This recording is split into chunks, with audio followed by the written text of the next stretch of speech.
So today we're going to dive into a really fundamental tool in data analysis, the t-test.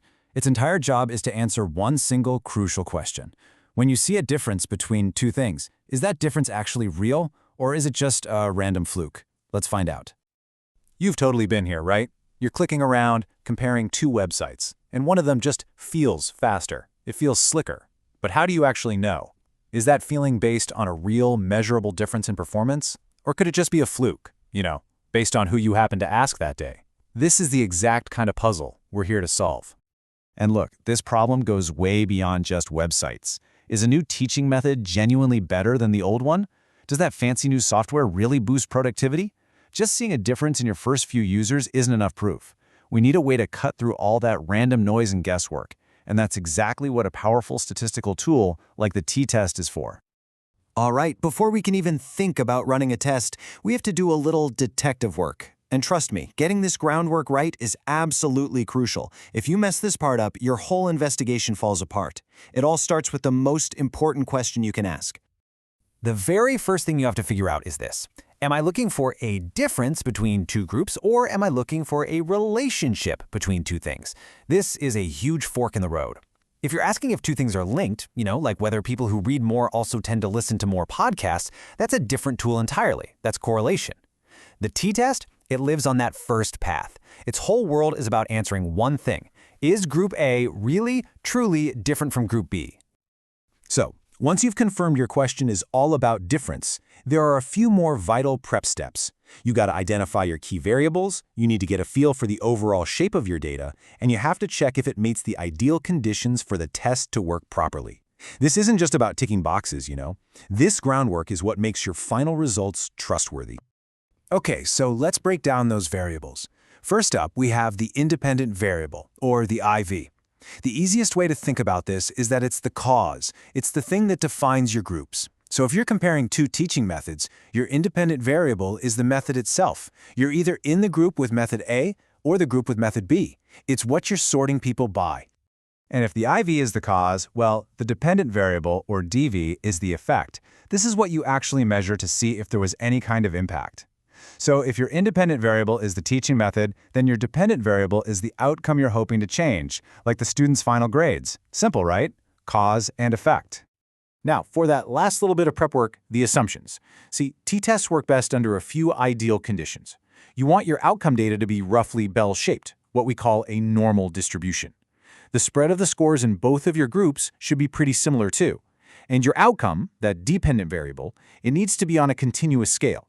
So think test scores or height or time, not just simple categories like pass or fail. Now don't worry, t-tests are pretty robust, they can handle some imperfections, but it's really important to know what the ideal setup looks like.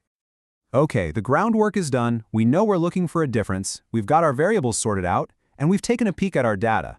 Now it's time to open up the toolbox and pick the exact right tool for the job. And when it comes to t-tests, you've basically got two main choices. And honestly, it all comes down to one simple question about your groups. Are you comparing two totally separate, independent sets of people? That's a job for the independent samples t-test.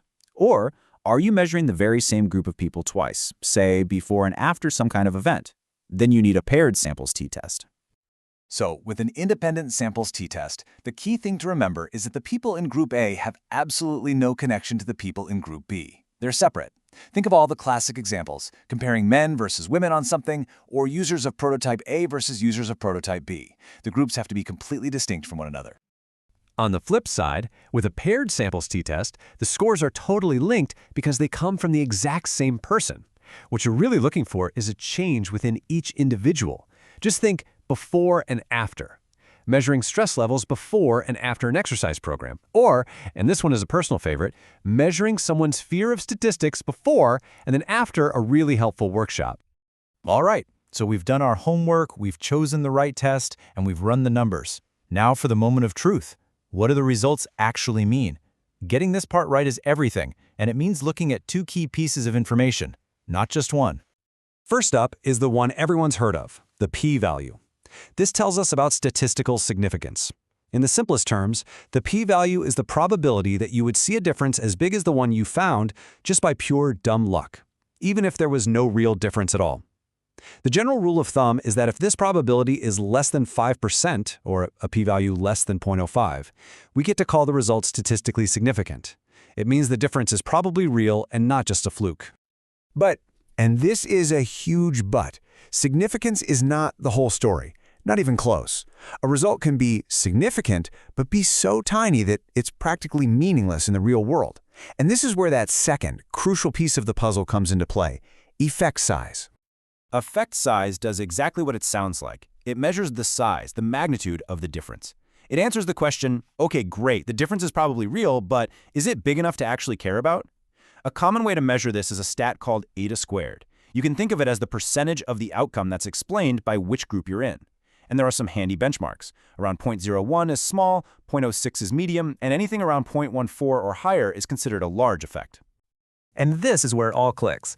Let's look at this table. In that first study on stress, the p-value is significant. It's 0.004. So yeah, the difference between men and women is very likely real. But look at the effect size. It's pretty small.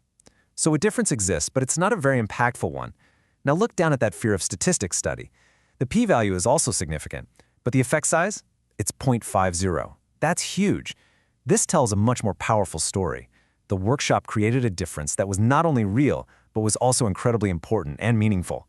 So you should always think of it like a 1-2 punch. The p-value is that first hit. It tells you if the effect you're seeing is likely real.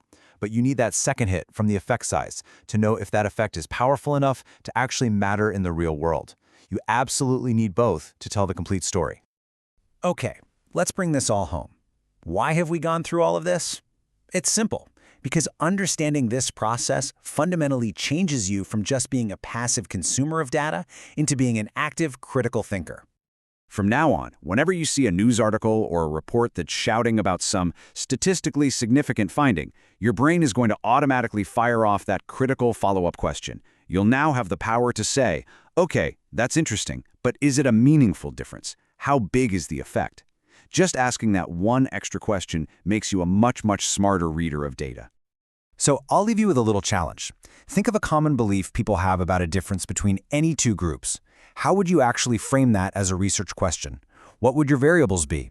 And how could running a t-test and looking at both the significance and the effect size help you discover if that assumption is real or if it's just a story we've been telling ourselves all along?